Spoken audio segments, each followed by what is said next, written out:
Yes, we can. Okay, thank you, everybody. Good afternoon. Like Alex mentioned, my name is Aprajit Ranji. I'm at the State Water Board Division of Financial Assistance in the bonds unit. So I'll be presenting the round 3 overview for the full proposal. Before we move forward, just want to let you know, show the email address for our groundwater inbox. If you have any questions or comments, you can send that to our email address. Voicemails also goes to that email address, and it's monitored by our staff on a rotating basis. So somebody should be able to respond to you in a day or two. Also listed here is our web address for our groundwater program for some additional information. Okay, so agenda for the overview, we're going to talk about the round 3 full proposal, how do we access the full proposal, questionnaire tab, feedback tab, attachments. We'll talk a little bit about details of the implementation, full proposal attachments, how the proposals are evaluated, what's the scoring criteria, some general tips and recommendations for completing the full proposals, some general timeline and schedule. So just want to talk a little bit about the submission process that's completely done in FAST. Before you log on to the FAST, just want to make sure that everybody has a chance to review the instructions that was submitted when the email for the invite back was sent. It was included as an attachment in a zip file. So if you didn't receive the document, let us know and we can provide you the document. So all our proposals are submitted in FAST. It's an online database. Applicant do need an account, and I'm 100% sure everybody on this call has an account since they submitted a concept proposal for this program. One thing to keep in mind, you have to use your existing username and password that was used to submit the concept proposal. Any other applicant account or new applicant account will not work. It has to be an existing username and password that was used to submit the concept proposal. Once you log in under the menu, and there's some screenshots in the next few slides, we'll go over that. You have to click on existing applications. Once you click on that, the pin for the concept proposal will show up. So you'll click on your concept proposal pin. So that will open up your full proposal RFP.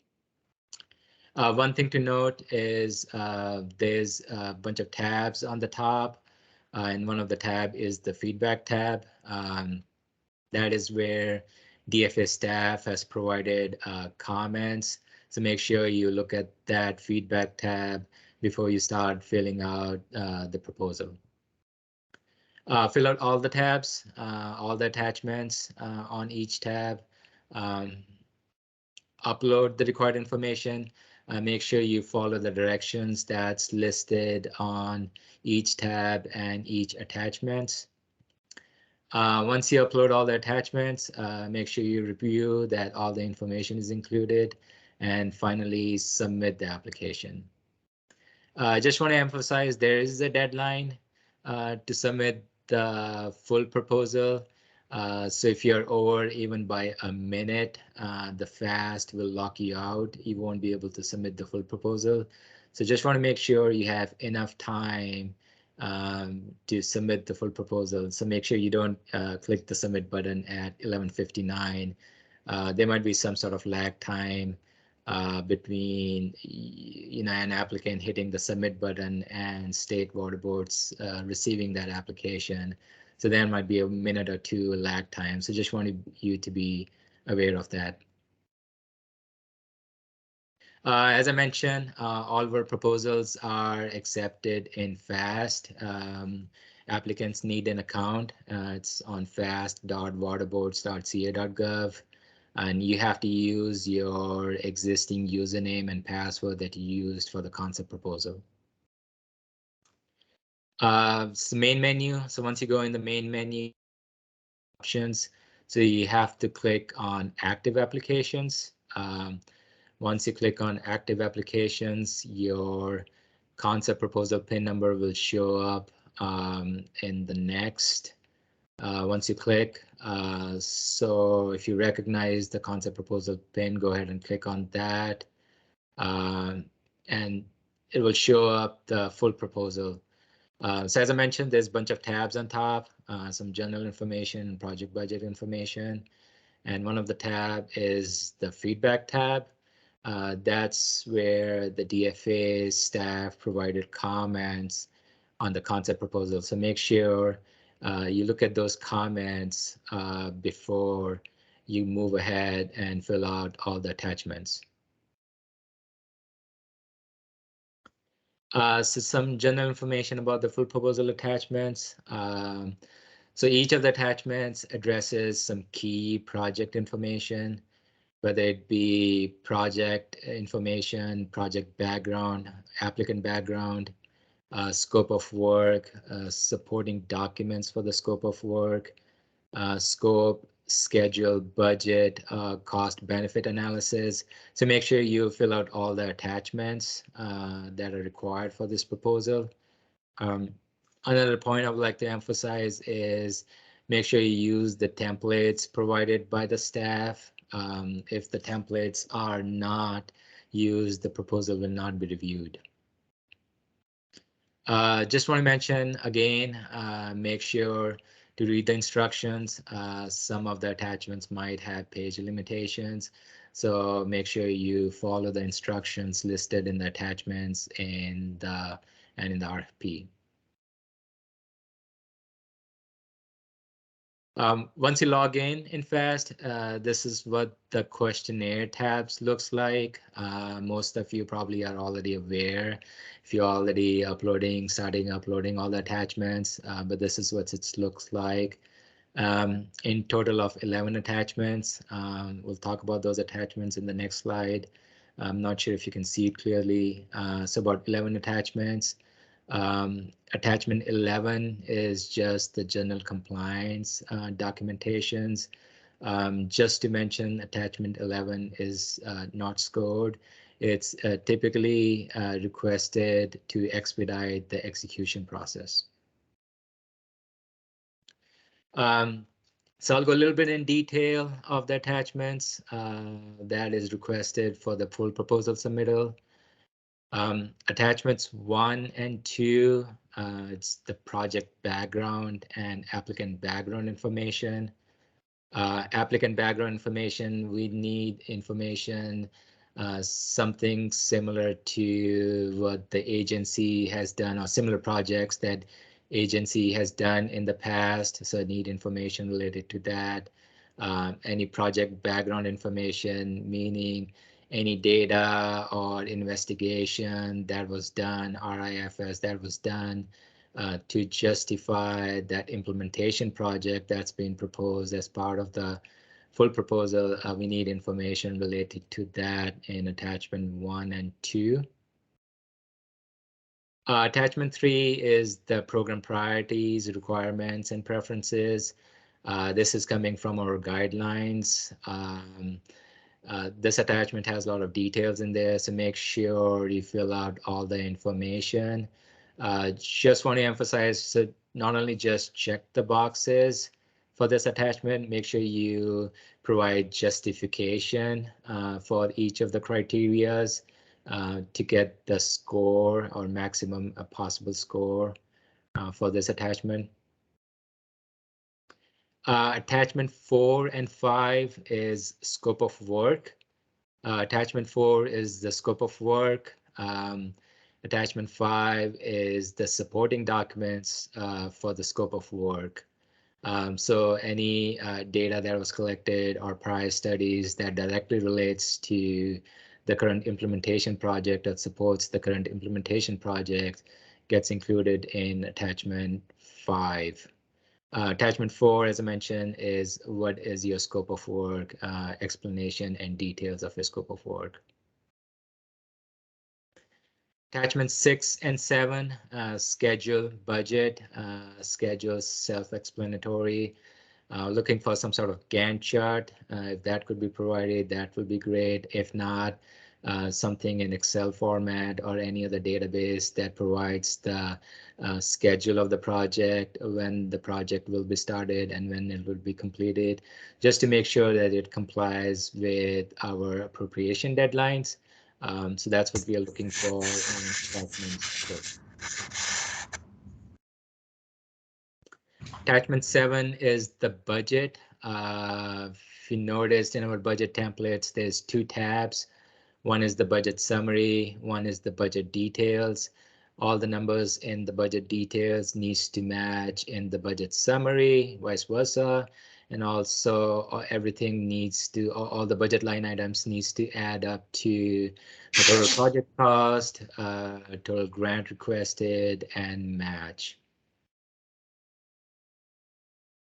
So I want to talk a little bit about attachment 8. It's the cost benefit analysis.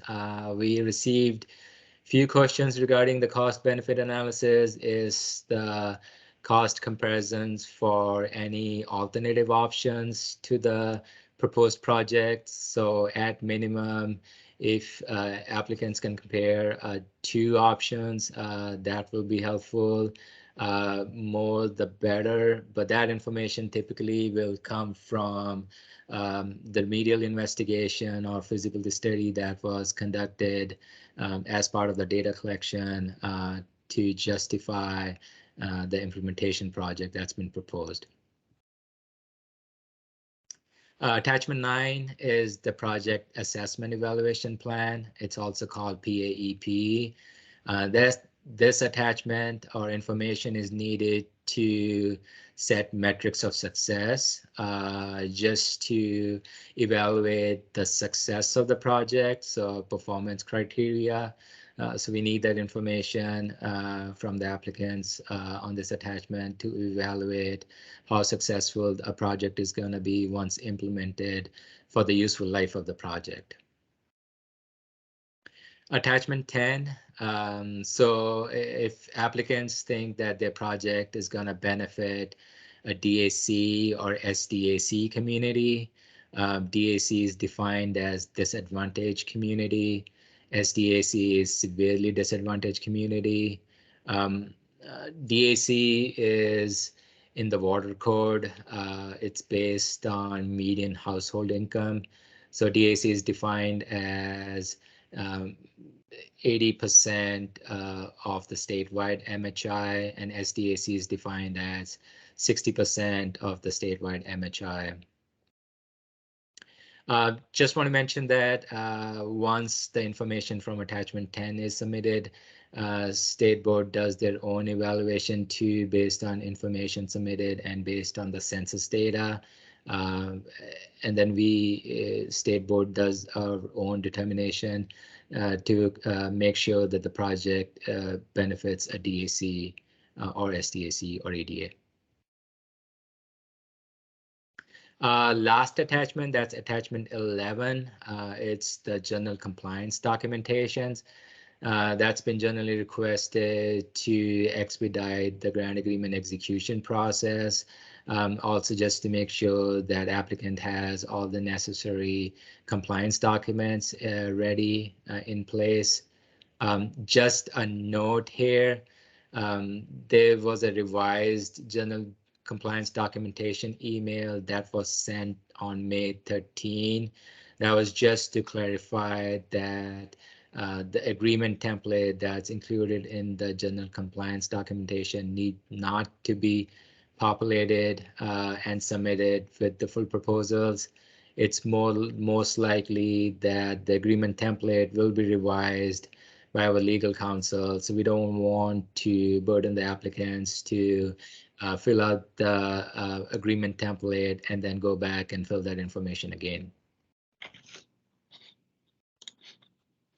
Scoring criteria, we're going to switch gears and talk about what's the scoring criteria is. As mentioned, the full proposal will be scored and evaluated. The scoring criteria is listed in Appendix F of the guidelines. It's available on our website. If we want to go and take a look at the Appendix F, you can do that, and I highly recommend to do that. That will show how we're gonna score the full proposal. In the previous rounds, we used to have planning projects too. So we used to have scoring criteria for planning projects too. That was in Appendix E. So you just want to make sure you look at Appendix F for round 3, because that's for implementation projects. I just want to emphasize the proposal will be competitively reviewed. It's a competitive process. Projects will be ranked for funding, and they will be reviewed by a technical review team that consists of Division of Financial Assistance, Regional Board, Department of Toxics and Substance Control, DTSC, Department of Water Resources, Division of Drinking Water, and US EPA. So the scoring criteria, as I mentioned, so these are the scoring criteria for each of the items. As you can see, information relating to project background and applicant background is worth 55 points. Information on project priorities, requirements, and preferences is 35 points. Scope of work is 40 points. As you can see, these 3 categories has bulk of the scoring points, but that doesn't mean you should ignore the rest of the categories. Scheduled budget is 20 and 25 points. Performance evaluation and monitoring is 15 points. And finally, DAC, if the project benefits a DAC, SDAC, that's worth 20 points. That is only true once that state board made that determination, then those 20 points will be awarded to that proposal. Some general tips regarding communications and coordination. We highly recommend that applicants contact the regulatory agencies that are affected by the project, are involved in the project. It could be any of the regulatory agencies previously mentioned. It could be Division of Drinking Water because it's tied to a drinking water permit. It could be Regional Board or DTSC because they might be involved in source area cleanup next to the project or close to the project. It could be US EPA because they might be a Superfund site nearby, or the project might be within the Superfund boundaries. So we'll highly recommend to get their input, get their recommendation of what they think about the project or if they support the project. So I think that's highly recommended. As mentioned before, we're going to coordinate with the Regional Board, DDW, DTSC, DWR, and US EPA. Some general tips on the application materials. As mentioned before, just review the instructions. That's highly recommended. Review the instructions in the proposal in the RFP. Review the instructions in the attachments.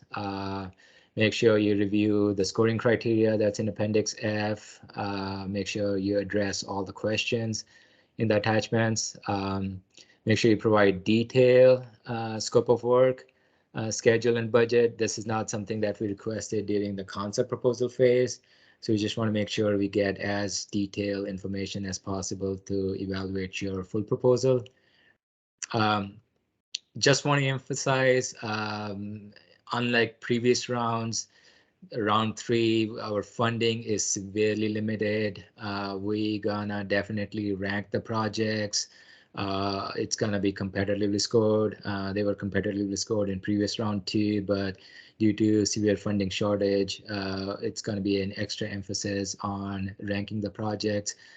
So there might be a possibility that some of the projects submitted might not get funded. Having said that, there's some questions that we received regarding if there's a deviation or change in scope of work or scope of or budget. So if the project requires that it needs to be expanded, as if the expansion of the project or deviation of the project is justifiable, we'll recommend that to include that additional scope of work and include that additional budget in the full proposal.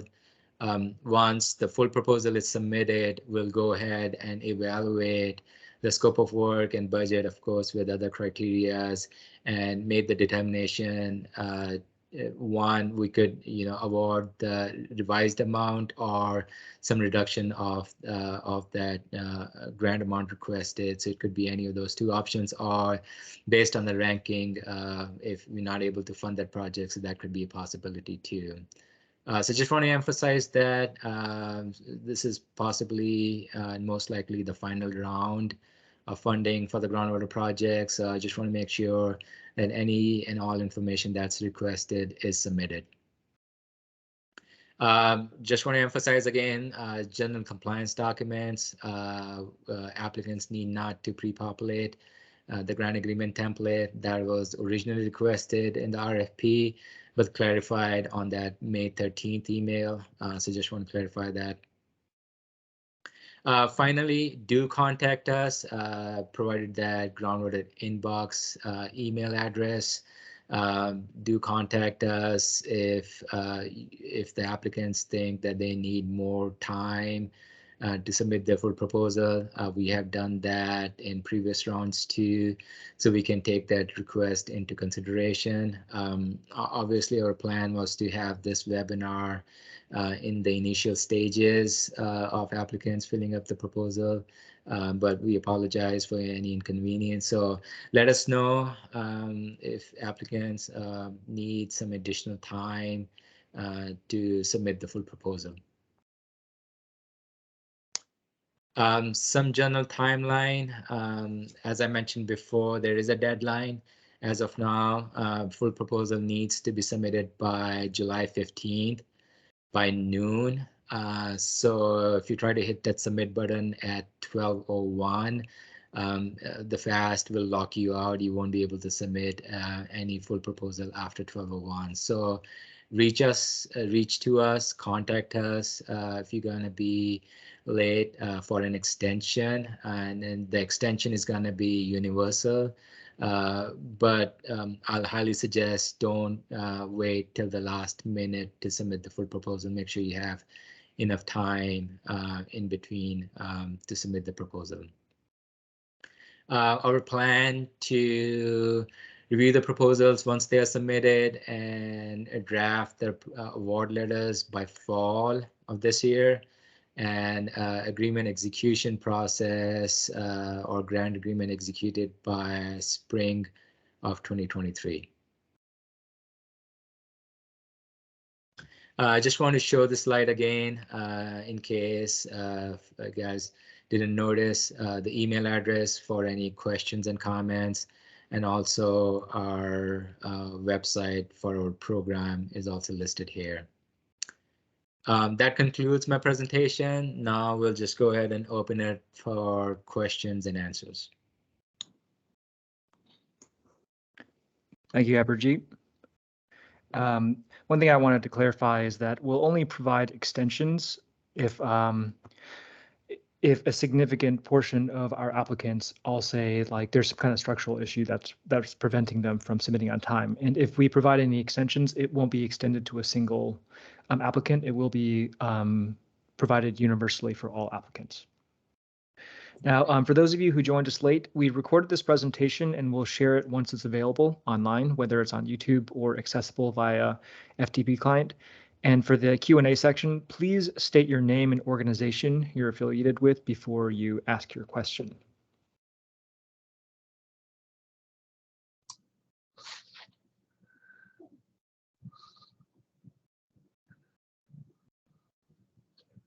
Okay, we have a question here in the chat. How much funding is available for this third round, and how much is set aside for DACs and/or EDAs?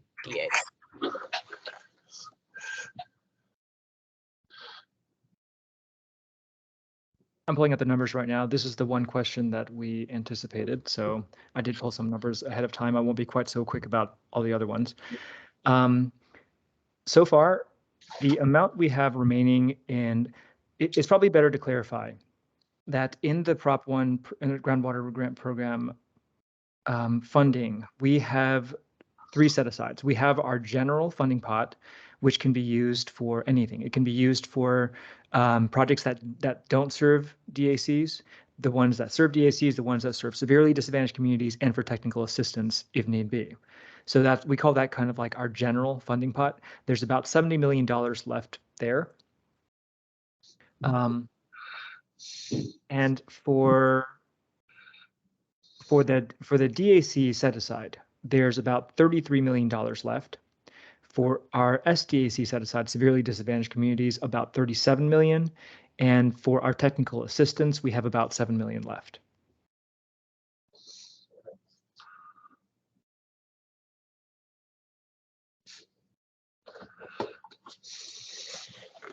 Okay, looks like we have a hand up.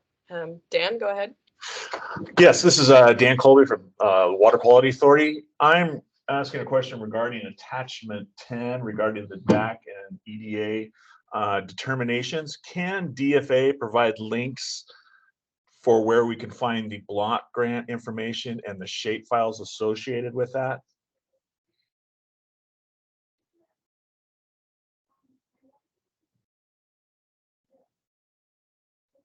And that was my question. Hey, Dan.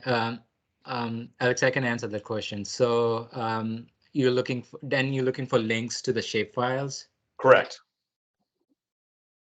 Okay, so as of now, the current data is the 2020 ACS data. The shapefiles for the 2020 are not released yet. So I think it's just the tables that's been released so far from the census website. But we can provide links to the census website that has that information in like a table format. So we can do that. Shapefiles, we can provide shapefiles information, but that might be earlier census data before 2020. When we're developing then the graphics, should we use which earlier data set for the shapefiles? I mean, is there a preference? Oh, well, so there's tons of details in Appendix B. I believe it says anything after 2015 is acceptable. We start with the latest ACS data, and then we work our way backwards, depending on which data benefits the applicants more. So let's say we use the 2020 ACS data, and then based on that data, determination is made that they are not DAC. We typically take a look at that 2019 and 2018 5-year ACS data too, just to make sure if any of those years applicant was, either a DAC or SDAC. If it comes out that they were in the earlier ACS data, then we typically ended up using some previous ACS data. Okay, thank you. All right, no problem.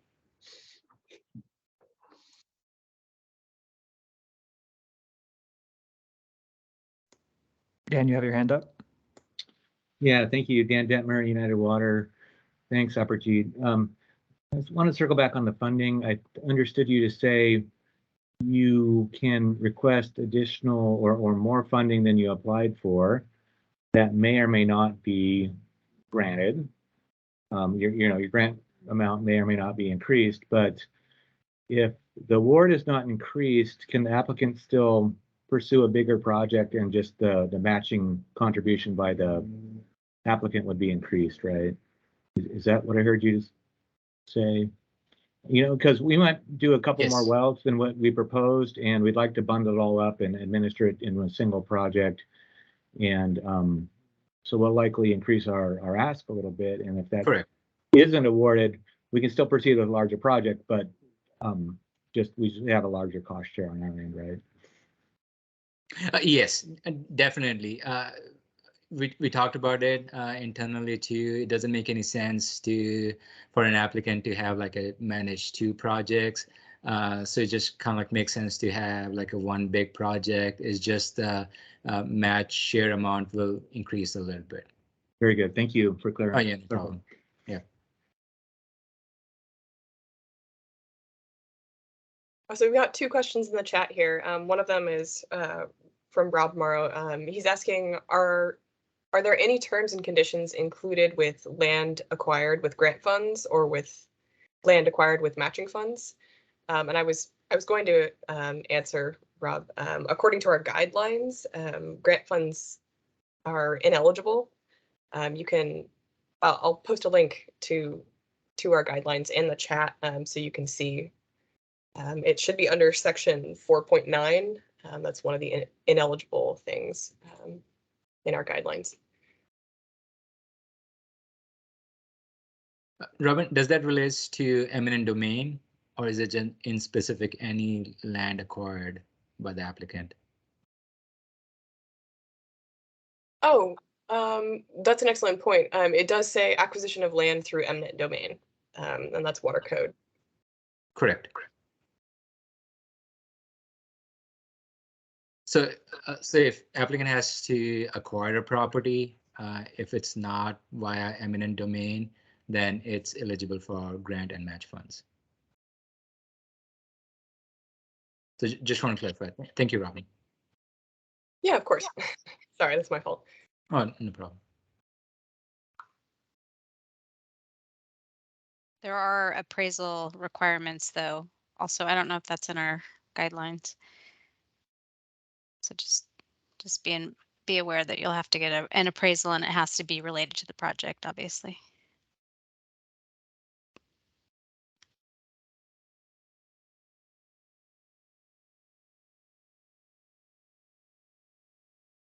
Okay, we have a second question from Ava.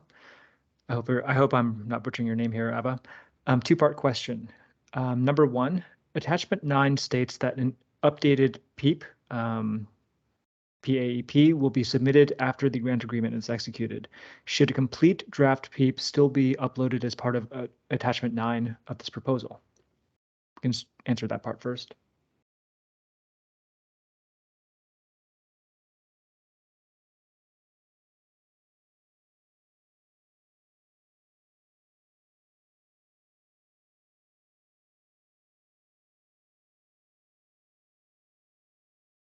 So I'll suggest go ahead and submit the attachment that was included with the full proposal for the PAP. It's not likely that it's going to be significantly different. It might have some formatting changes, but the core of the metrics, it will probably stay the same because that's in our guidelines. Once the PAP is submitted as part of the full proposal, of course, kind of like that's part of the scoring criteria too, but it will also be a part of the deliverables. And once we execute the agreement, there'll be a technical advisory committee that will take a look at that PAP and then, suggest comments and changes if need be.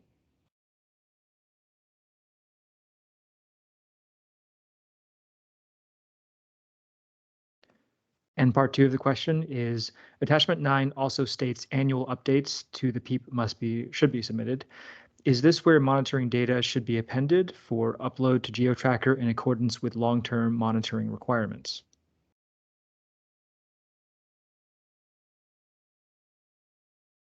So PAP, technically, once it's submitted, it's a living document. If there are changes in metrics of success, then definitely that PAP needs to be updated. Or if there's any other changes in the performance criteria, then the PAP definitely needs to be updated. As far as data is concerned, all the full proposals are implementation projects. that needs to be have performance for a useful life of the project, which is 20 years. So that has deliverable requirements. That means they need to submit operations report for the useful life of the project. I believe it goes quarterly for first 5 years after the project starts, basically, and then annually for the rest of the life of the project, which is 15 years after 5 years. So the data needs to be included in that operations report, and also uploading to the GeoTracker is also a requirement as part of our program. So data also needs to be uploaded to GeoTracker as it becomes available. The only, I'll say, caveat is if the data is already being uploaded to Gamma or some other public database, then we don't ask the applicants to upload that same data again to the Prop 1 GeoTracker site.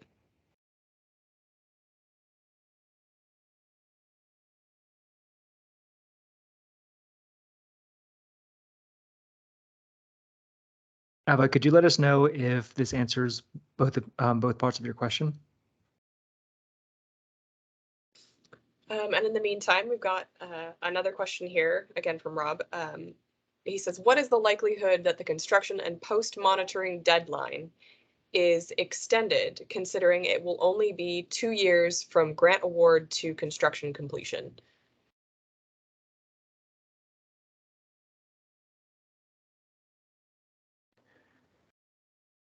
Alex, do you want to take that, or do you want me to answer it? I think in this case, the likelihood will depend on how likely it is we can get the liquidation deadline for our Proposition 1 funding extended, which has happened in the past. Right now, we have everyone on a pretty tight squeeze, pretty tight deadline, because as you all know, construction projects usually finish late rather than early. It's a miracle if anything ever finishes early. So we decided to squeeze everyone into a relatively short time frame. But if it turns out that the legislature seems willing to extend the liquidation date, like the date through which we're allowed to disperse funds for Prop 1, then the likelihood of extending the monitoring deadline will basically rise to 100%. But at this point, it's still kind of uncertain, and I can't even give you a ballpark estimate because the legislature usually thinks in terms of, election cycles, and right now they're more concerned about the current elections than making sure that something 2 or 3 years down the road can be pushed out.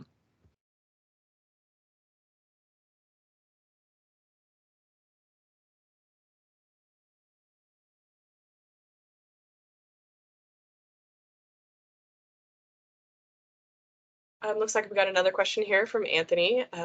He's asking, how are we expected to respond to the feedback provided for the conceptual proposal? Just, straight off, I think, you're expected to respond to the feedback provided just by incorporating that feedback into your full proposal. So that the comments were specifically designed to focus on what you would incorporate into the full proposal and what would make your proposal more competitive. If either of you want to jump in there and add anything, go ahead. Said it better than I could.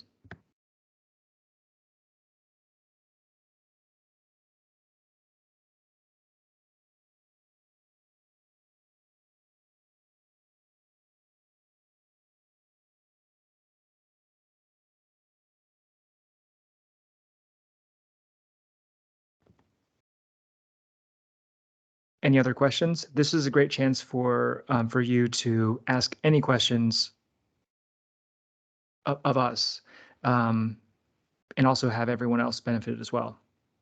You've probably noticed that we've stepped away from providing individual consultation for your full proposals, because it's unseemly, and especially in a competitive process, to to do more than provide clarifying responses to just one applicant. So now is the best time to pick our brains about anything you might have, any questions you might have about our program.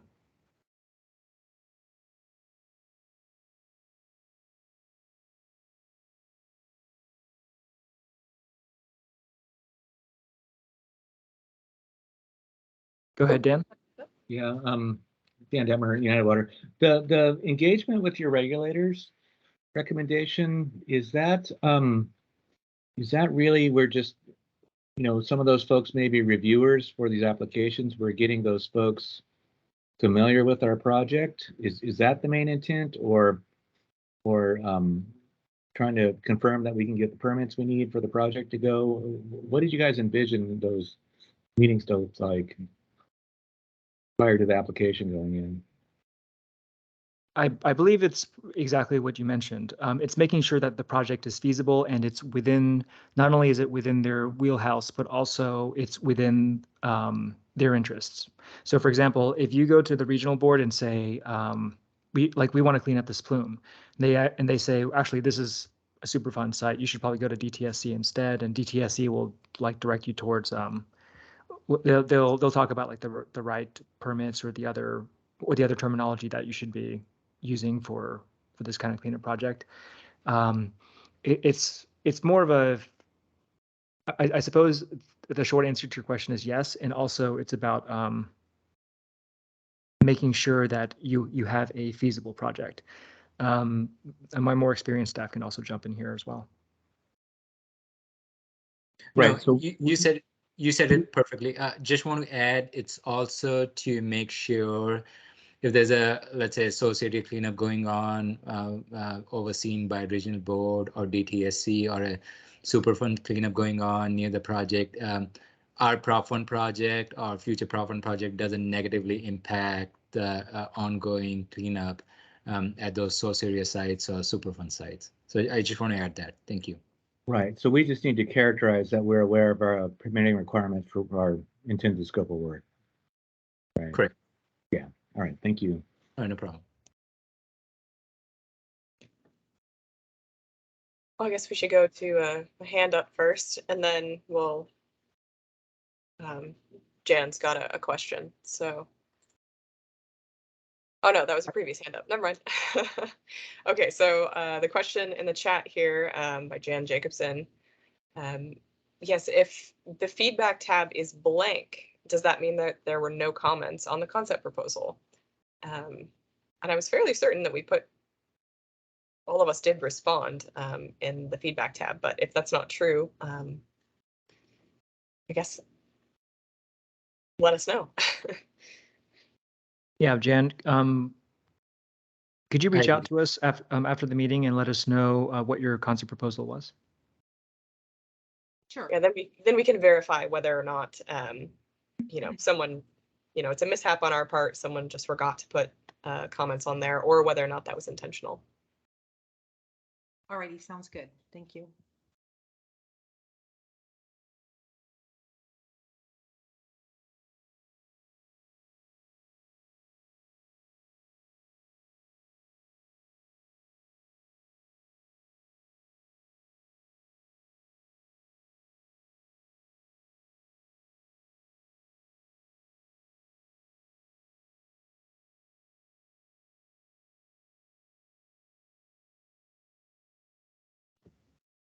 I'm mostly stepping in here to break the awkward silence. I'm sure everyone is waiting for someone else to ask a question at this point. If you think back to when you first submitted the concept proposal, if you can think of any even small questions that you had at the time, anything that was confusing, anything that you would like clarification on.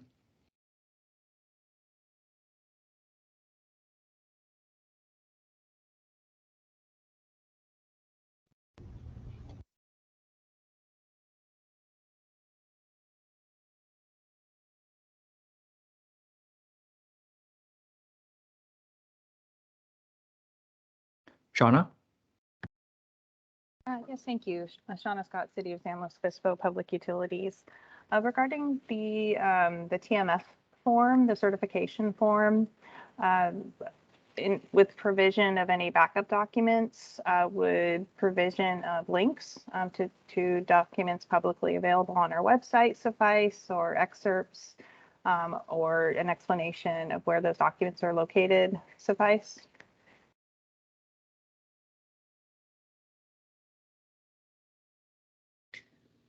I can respond to some of this. I think I talked earlier to Joshua, who was from WSC, about this question before, and I believe my response was something along the lines of, if the backup documentation, the supporting documentation for that TMF form, if it isn't a massively, a huge file that would be impossible to send or attach and give to us, then we would prefer that you attach it and provide it. Links also, to public websites, I think would work just fine. If you added that as an attachment to the PDF or an extra document, and you just had a list of links to that public website, or just mention that public website where those documents can be found, that would also be really great, because then we could download the things ourselves. Great, thank you.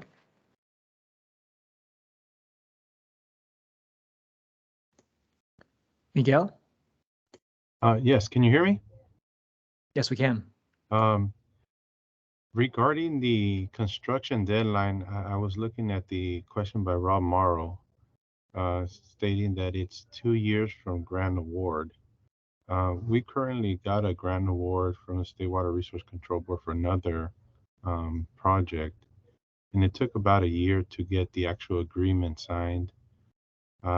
Normally, we like to see the agreement signed and securing the funds before we hire a consultant to do the work. If our project has design and construction as part of the project, would it be correct to say we would have, and if it took about a year to get the agreement in place, would that mean we would have 1 year to design and construct our project?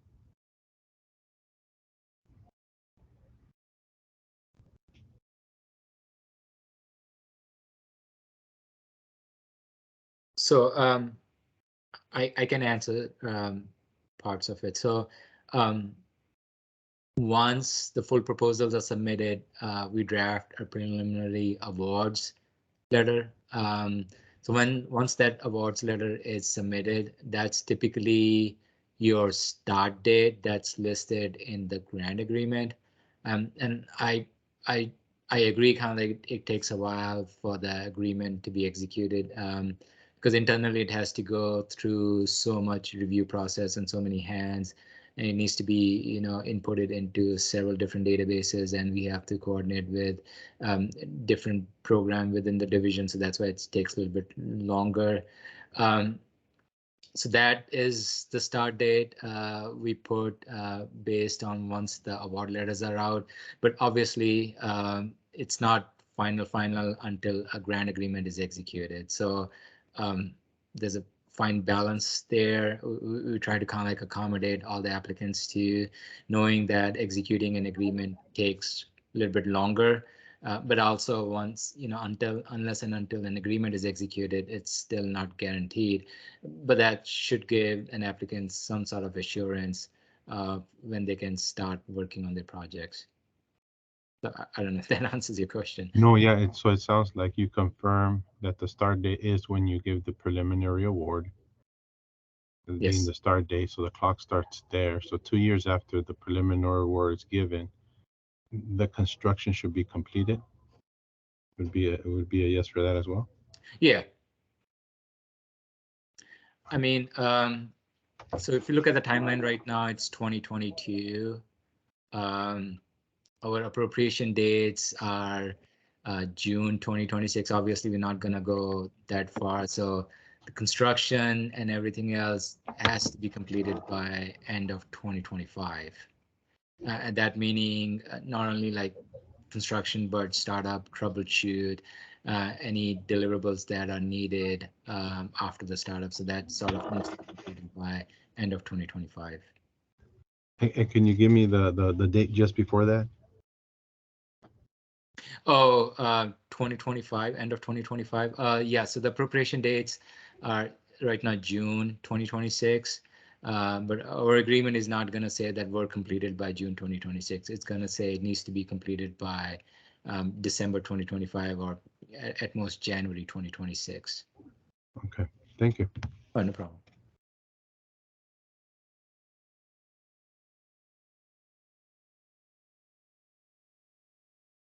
Alex, do you want to add something to it? I just want to make sure. No, I think you covered just about everything. I think the takeaway from the first part though is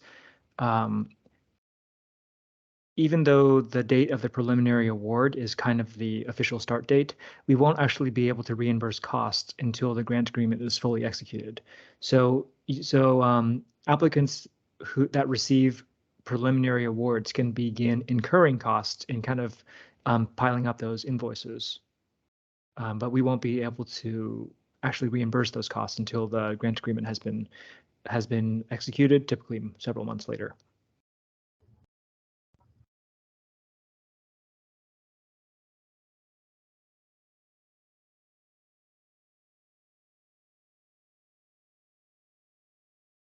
Just as a side note, Alex, am I right in thinking that our process to write and execute grant agreements is probably going to be a little bit faster than it was in round 2?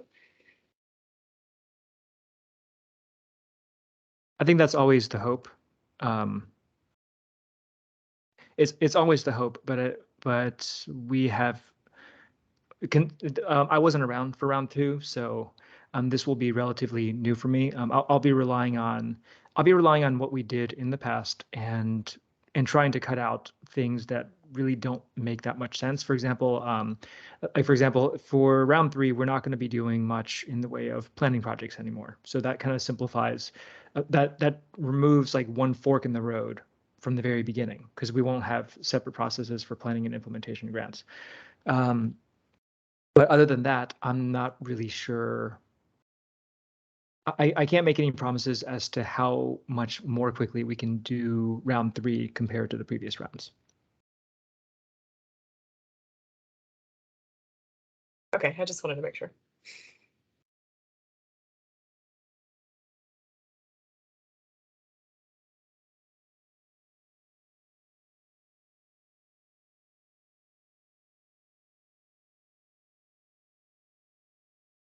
Miguel, do you have a second question? Yeah. Just a follow up. You did mention that legislation has to approve any potential extensions, considering funding, making sure there'll be funding either available or not so available. Just approve any appropriations past the deadline they're looking at. Do you guys have a sense what the likelihood might be of that happening, basically to extend the construction completion deadline? Well, that would be for if they do extend, when you mentioned earlier on the legislation, that would be for the possibility of extending a construction completed deadline, correct? And what's the likelihood, and is it for an item like extending the completion date?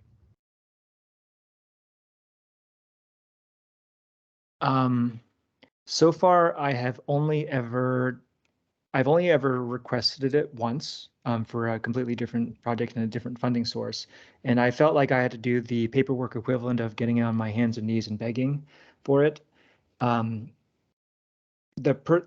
had tried it once in the past and it was flatly denied. And this time it was recommended for approval. Now we're actually going to give you a look behind the curtain. We actually go to the Department of Finance and we ask them to recommend to the legislature to extend liquidation and encumbrance deadlines. So from our position, we are so low on the totem pole that we don't even talk directly to the legislature. We talk to another state department who kind of can like agglomerates all of our requests into this one tidy spreadsheet and then sends it off to the legislature for them to actually make the decision on it.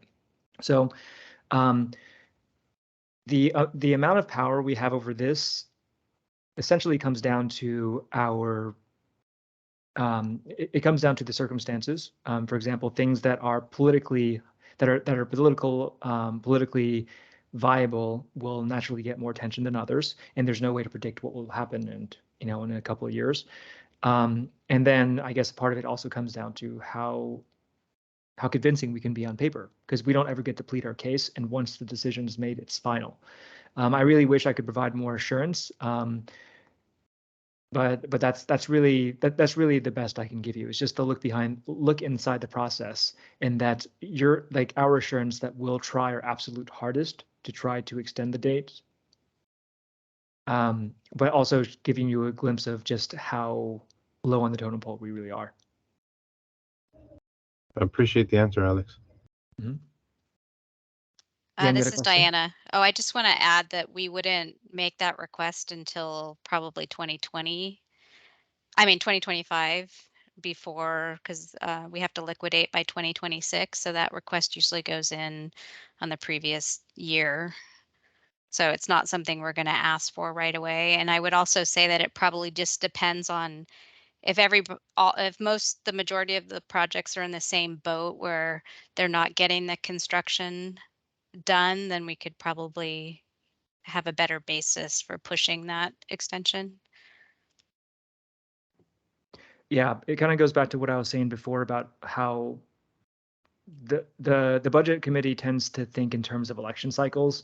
So anything that's more than a year or two out, they're not all that interested in it, even if the need is obvious, like at this point 3 or 4 years in advance. Like we already know that we want to do it, but there's no way for us to bend their ear until we're actually really close to the deadline, and it's hair raising for all of us here. It's like this annual ritual we go through.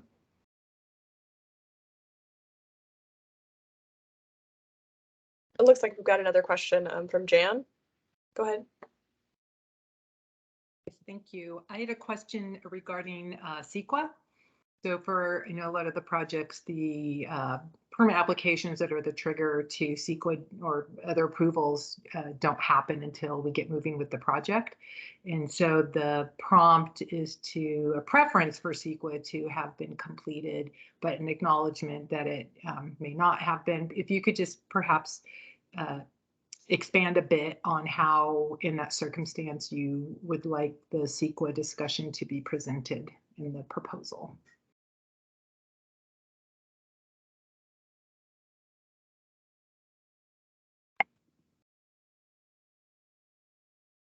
You want me to tackle that one, Apogee? Looks like you unmuted. Oh, I was gonna. Okay, go Go for ahead. it.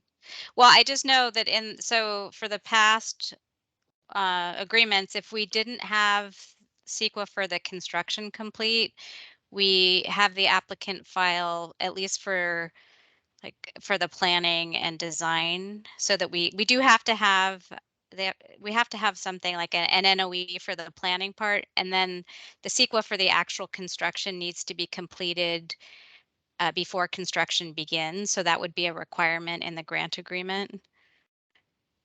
So if you haven't done CEQA for the actual construction yet, and you don't think it's going to happen before you get the grant agreement executed, then you still do need to do an NOE for planning.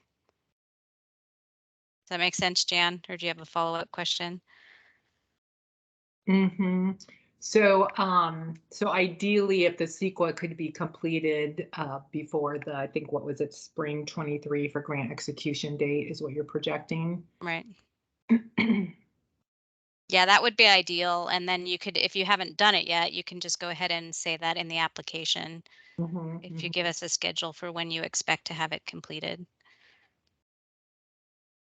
So if you're still in the process of, I'm not sure what your project is, but if you have to do an initial study or something, if you're still in that process and haven't completed it yet, we just need to know what's going on. Okay, that makes sense. Thank you.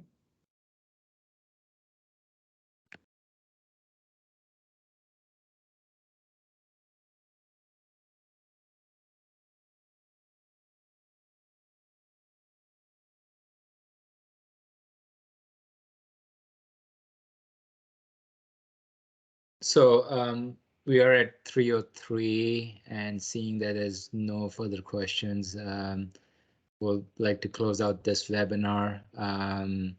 like to thank you all for attending. Much appreciated. I know there was a lot of questions out there, so hopefully we're able to answer most of the questions. But let us know if there's anything else. Just want to add one thing. We have recorded the presentation, so we plan to send the recording to all the attendees who not only attended or also who missed the webinar. So we'll send out the recording to everybody in next few days.